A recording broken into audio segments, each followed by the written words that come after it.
Shaw community, it's the Recovery Couple. episode number 7? I think so. 7! Episode number 7, and it's all about Sabotage. sabotage. As you can tell, we're in a great location for sabotage because most people look at sabotage as negative, right? Mm-hmm. When in actual fact, you can use sabotage as a positive if you can actually see it. So what does sabotage mean to you there, Bocage? So sabotage to me is when things are just going too good. It can't, right? So when things are going the right way and I see progress and everything is just okay, sabotage says it's not okay, right? So because in my mind, my roommate in my head has told me that I don't deserve that. So then I have to mix it up and sabotage it. So work's going good and personal life's going good, and that's just not okay for sabotage. So when your committee says that things are going too good, that means that essentially that means that you've never allowed yourself to feel that way. Mm-hmm. So your brain or your committee sends you right back to what you know best, which is, okay, I got to sabotage this. I have to ruin this. I have to pick this apart. Right. I have to make this worse than what it is. Yeah. I can't allow myself to feel this way. I'm waiting for the shoe to drop because it always drops, and it's always dropped with me when it comes to relationships, jobs, family, using, trying to get clean and sober, all of the above, right? Yeah. So you wait for that shoe to drop, and then you tell yourself that you knew it was coming. Right. Yeah, and it's that unfamiliar territory, right? So with sabotage, we're so used to not feeling good about ourselves or not having the good things in life, in a sense, that when we do have it, it's uncomfortable and we don't know what to do with it. And for myself, I used to sabotage myself all the time, and sometimes I still catch myself doing it, and it's like, well, why am I doing that? And then I have to sit back and actually go, okay, what is going on, and why am I feeling this way? Right. So feelings essentially probably come up, which then triggers the effect of the sabotage, and then from the sabotage you continue into that negative spiral, right, which then tells you that you're not worth it, that you don't deserve this, that nothing's positive, that you should go out and use, that you should lie, manipulate, steal, that you should, all those things, right? So do you have any examples of sabotage? I could probably come up with a few, yeah. So do you want me to hold it? Can you hold it? I can try. All right. Oh, hang on. Let me go this way. There we go. What can I use as an example of sabotage? Well, you just did it. What? You just did it a little while ago when you tried sabotaging yourself over the fact of isolation, and you went and like, almost pulled yourself out. Well, actually, there's a couple of them. So if you think about when you first went into recovery, so when you first decided to get clean and sober, you went to a treatment center. Yeah. You put in your time. You did the work the best that you could do. You came out of there. You had a better outlook on life. Let's say you did, because you had some time. You had 30 days clean. A little bit of clarity. You had a little bit of clarity. You didn't really know the direction, but you had a series of events that happened that allowed you to get sabotaged into it's 90 days and I want to drink about it. Right. So you hadn't yet accepted the fact that you were an alcoholic. No. So you decided to drink. You accepted the fact that you couldn't use drugs, so you didn't go sabotage yourself in a way that you'd go pick up meth, cocaine, crack, whatever. Right. But you decided to go sabotage yourself in a way that I'm not an alcoholic yet. I can control this, and I'm going to drink about the 90 days. Yeah. Correct? Correct. Okay, so that is a form of sabotage. Right. Right, so that was your first attempt at getting clean and sober. So you sabotaged that, but inside that sabotage, this is where I say, that's not a negative. It may have looked like a negative then, but it brought you back in. Yeah. So when you first went into recovery, I guess like they always say, I mean, knock on wood for me, I haven't relapsed. I haven't relapsed, but they always say that after you go into getting yourself clean and sober and you go back out, it's not the same. No, it's not. So it's not.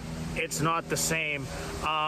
So then you go back out, you figure out, okay, I need to get clean and sober again. Right. So you go back for your second time and you actually try, and you accept that you're an alcoholic and you're an addict. Yeah. Right? So now you're on the journey of, okay, I can't be one of those people that can, I have to be completely abstinent, which is cool. Some of us can be completely abstinent. Some of us can drink and not use drugs. Some of us can use drugs and some of us can drink. Whatever your path is your path. That's cool. But for the both of us, complete abstinence.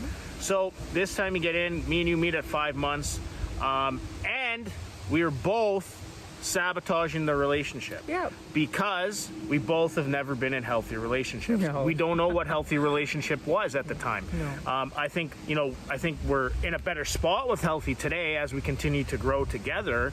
But back then, you and I both, because we had been beat up so many times in relationships, that we were waiting for the shoe to drop. We were. Which is a form of sabotage. Yeah. So essentially, you and I wouldn't give ourselves 100%. No.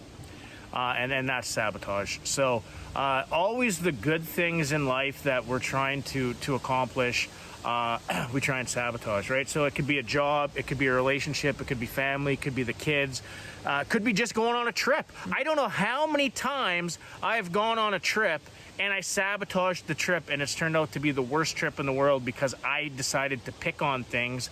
Like perhaps I was in a relationship and the relationship I was in, they drank and they had it under control, but in my mind they didn't have it under control because I'm the alcoholic and addict. It's not me to decide, and I would pick that apart and sabotage a trip that could have been a great trip. Yeah. Or going for a walk. Here's a great one. Going for a walk, and then I just start picking and sabotaging things about the walk because I'm not happy about myself, so then I sabotage the other person that's with me because it feels better. It feels better to pick on somebody else than pick on yourself. Right. Right? That's not right. No. That's not right. So what we're actually doing is we're actually picking ourselves apart through somebody else. So there's so many different forms of sabotage. If I look over the last 13 plus years of sabotage, I've done it every which way sideways. An addiction to casino. I sabotaged myself with a casino in the aspect of that I went and won a whole bunch of money and I thought I actually figured out how to beat the casino. I thought I figured out how to beat the casino because I won $70K. I thought I figured it out. Well, lo and behold, you can't figure it out. And then I went and blew $70K after that and racked up every single credit card and was sabotaging myself every single day saying I can win it back. So I got addicted to going and almost became bankrupt over that situation, which was a self-sabotage mode to send me in a series of events to lead me to the using. Luckily enough for me, I ran out of money before the using happened, but I was using at the casino because I was using the casino as the drugs and alcohol while I sabotaged myself, right? So there's so many forms. Sex is another one. Using women or using men in a way to just fulfill ourselves and our needs is a form of sabotage, right? So if you're doing whatever you do, and I was one of these guys that did this, just to fulfill my needs and not think about the other person and their feelings, I was sabotaging not only that person, but I was sabotaging my self-worth and my self-confidence when it came to having a healthy relationship because that's all I knew. I thought that,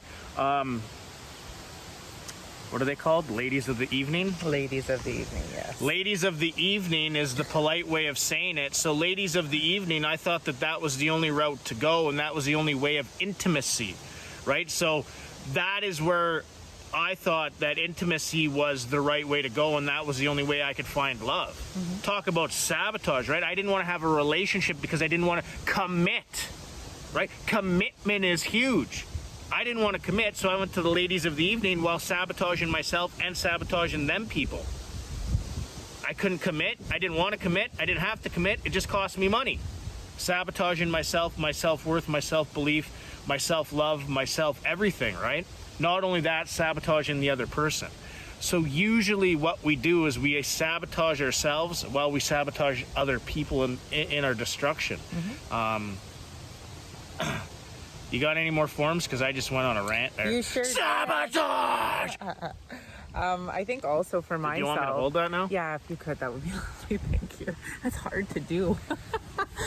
For myself, I think what I can relate to is being a mom. Yeah.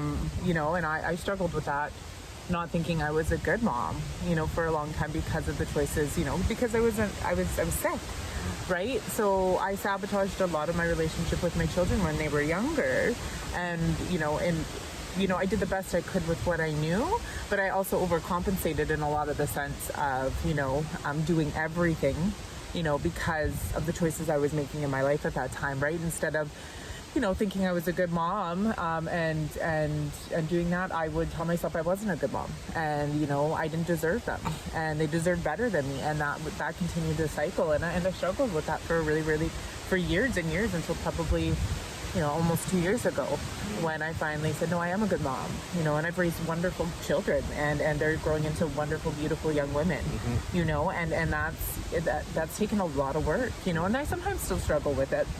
I struggle, when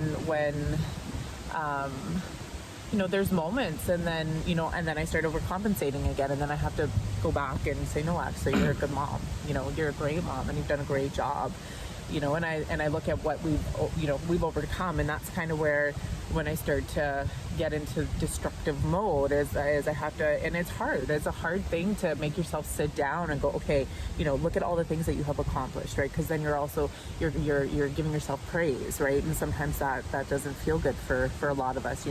We can compliment everybody else and tell everybody else how good of a job they're doing and how amazing they're doing, but when we try to do it to ourselves, it's the hardest thing to do, and that's a huge, or actually getting compliments from other people too is right, and it's hard to it's very hard. It's like no thank you, right? It's an uncomfortable feeling, but it's necessary to go, yes, thank you, and even if you don't believe it at first, just say thank you. Well, and that's the thing, right, is that is I'm glad you brought up the family part, because I went through the same thing with Destiny back in 18, right, where I thought I wasn't a good father, where I thought I wasn't a good person, because the relationship fell apart, because the family fell apart, and I came from a broken family, so did I, the broken family led me, in my mind, it led me to using, which not true, right? Series of events led me to using. I just went to using to kill pain. So I started getting flooded with all those emotions of being a failure, not a good person. I couldn't have a good relationship. I couldn't fix the relationship. I didn't know how to work through a relationship. I didn't know how to be honest in the relationship. All those things, right? Which led me in 2018, which I was at 10 years clean and sober, to attempting suicide. Sabotage led me to believe enough that I didn't deserve to be on this earth anymore. Yeah, and it's a very powerful thing if you let it be, and I think that's the cycle that we get stuck in. We get stuck in that cycle and it sucks us back in so fast that the more that you start sitting and you go and reflecting, right? Reflection is it's been a huge thing for me to be able to keep moving forward. Reflecting on, sometimes I have to reflect on my day. Okay, what happened in my day, and point out the positives, because there's times where I can just see negative, and then it's like, okay, stop, but until you start actually slowly start doing that, or just little bits of it, it can be a very tricky thing to I think we get out of. I know for sure you, and I myself also, I've gotten a little bit better at it, but expectations on ourselves and not reaching those expectations on ourselves leads us to sabotage, because truth be told, Ashley and I have been on a health journey now for the better part of, we're almost coming up on 5 months, I guess, right? Yeah, actually this month. 5 months on a health journey with personal trainers. We've been on a health and wellness journey for next, July 4th will be a year. So a year on this health journey. July 8th or 7th for me. And on this other avenue that we went on. But, just that alone, right? Like, not seeing not seeing results, not being here, not being there, you know, getting on the scale and seeing a number not go down, you know, and all these things, right? So there's another form of self-sabotage to yourself, saying that nothing works. Right. Nothing works, right? Nothing's going to work for me. I have to go back to doing the same thing, right? I have to keep going, you know, and Ashley and I have truly changed everything. Like, we've changed, you know, we exercise 6 days a week. We work on our mental health every single day. We talk about recovery every single day. We eat very well in a way that's healthy, but we also have desserts every single night that are healthy, right? So, you know, we've come up with a way and a program that works for us, you know, since I'm a chef, and I finally tapped into my chef ability, which I was sabotaging, saying I wasn't good enough to eat right because I'm a chef, which was just a false belief inside my mind, right? Which then I started creating all these sexy dishes and all this sexy recipes that we're doing today, and eating right, and everything is gluten-free. And I've never truly felt so good in my life when it comes to mind, body, and soul. Like, I feel really connected with my being of who I am today, and the direction of where I'm going, in a way that I rarely sabotage myself today. Yesterday was probably one of the first time, and it was like a split second. I'm in the middle of doing this project, or just started this project. I've wanted to do this project for a very long time, and I finally, you know, over years and years and years of sabotaging myself with the English teacher inside my head, saying I'm not good enough at English, I'm not good enough at writing, I'm not good enough at talking, I'm not good enough, I'm not worth it, all those things. I finally, you know, fired the English teacher, gave it the pink slip. So I started this project, and yesterday I truly started it because I was taking it from paper to actual computer to kind of start creating it. And for about 45 seconds there, this thing came through my mind saying I wasn't worth it. And what I know about sabotage is, once you take the band-aids off of whatever it is, you know, in my case, the English teacher. So for 36 years, I've just put band-aids over top of the fact that I'm not worth it, I'm not good enough, all that stuff, right? So you remove all those band-aids, you remove all that you remove all that stuff, which then all of a sudden makes you extremely vulnerable. Yeah. But the beautiful and the most positive thing about vulnerable is the ability to be extremely creative. So yesterday I actually felt like I was 5 and 6 years old again, and relearning and reteaching myself at 40, almost 41 years old, how to write, how to, you know, I'm not saying I'm a bad reader, but I'm not the best. Learning how to read and write again, and put sentences together, and all that stuff, right? But you know, the best thing is I'm actually allowing myself to do it, and I'm allowing the process to happen with the support that I have in my corner and the foundation that I have built, so that sabotage doesn't come in and kill the opportunity in front of me, right? So there's been many a times where I've had opportunity come and the false beliefs roll into sabotage, and then I kill that opportunity because I feel I'm not worth it, or I'm not good enough, or I don't deserve that, right? So here's the thing. We deserve everything. We truly do, as addicts and alcoholics. We are very smart people. We're probably the best entrepreneurs in the world when it comes to running our own businesses, being creative, thinking of great ideas, moving forward, accomplishing things, right? So if you think about it, we did everything in our power to use. We really did. I woke up every single day and I did everything in my power to get drugs, get alcohol, use drugs, sell drugs, move drugs, touch drugs, inject drugs. I did everything in my power to do that. So if I just switch the switch in the brain and say I can do this in real life, and be as normal can be, whatever normal is, I might have a chance at doing this thing one day at a time on this journey, right? So sabotage, you know, ask yourself, are you sabotaging yourself? Because sabotage is stopping you from being the best version of yourself, and really truly, the definition of sabotage is false beliefs. Yeah. So the definition for sabotage for me is it's just a bunch of false beliefs that we've got built up in our head that we start believing.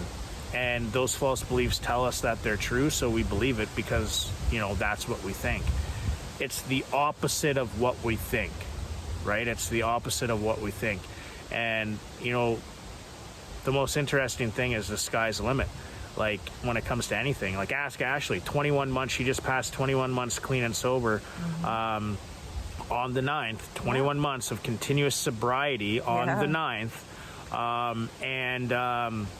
Did you ever possibly think that your life would be the way that it is today? Not in a million years. So the life you have today and all the things that are coming your way really, truly stem from you breaking your silence and crushing stigma. Yeah.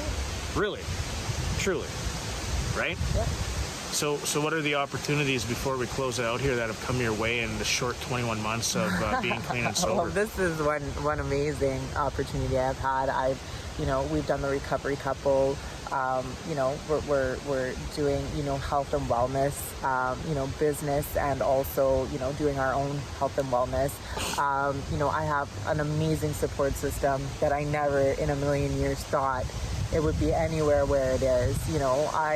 I wake up every day and I'm thankful I'm in recovery, and I've truly learned, how to love myself, Well, and your story is going around the world. We're talking to a girl tonight. Tonight, we're talking to a girl that is in Missouri. Yeah, it's amazing, the podcast and just people wanting to hear what I have to say, which is just, it baffles my mind, right? But I have a story to tell. But the beautiful thing is you're helping yourself. And I am, and I'm helping others, and that's what it's all about, is giving back what I've been given so freely, giving it to somebody, and, hoping that, they can get recovery, and they can do it, and they can believe in themselves just a little bit more. Beautifully said. I couldn't have said that any more beautifully. It almost sounded like my words, actually. I got another mini-me. I'd rather live on a beach in love in a tent with Ashley Bocage, not sabotaging ourselves, rather than in a mansion alone, sabotaging myself and telling myself I'm not worth it. I'm not going to be anybody. I'm not going to go anywhere in life. I can't help anybody. I can't reach out, because guess what? You're never, Ever alone. Bye-bye. Bye.